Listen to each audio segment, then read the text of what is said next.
gedo mar doho mamoko manyien e gweng' ma Kipkelion mondo mi osir doho ma Kericho buche mathoth mokwame doho mar 1980 mapok oyal.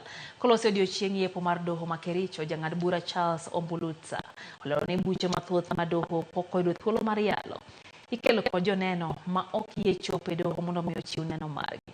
Kinde ma ok maluwo doho kapok oikore malong'o kaachiel kod chop dogo odonjnegi doho e kinde mowinjore e kind weche mamoko. Kosiro ni doho bende iseyo kuom 30 mag buche mapok oyal. Ombulutsa olero ni giikore temo matek mondo mi gitiek buche mathoth ma pod okwamo e doho mang'enygi gin buche mag lowo.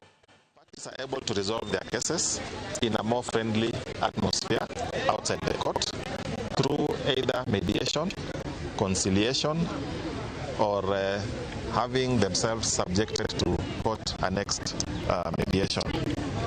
But so far, as a court, Kericho, we are happy. Our case clearance rate for the criminal cases stands at 96%, which is commendable.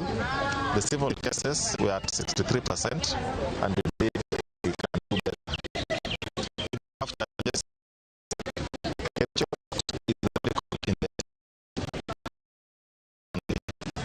many other counties, you will find the courts in almost all counties. But we are grateful that the Chief Justice has now gazetted Kipkelion to become a full court.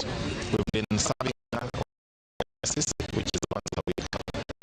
The result is that cases coming from the any direction, Kipkelion, Chepsion, will now be determined at the Kipkelion court.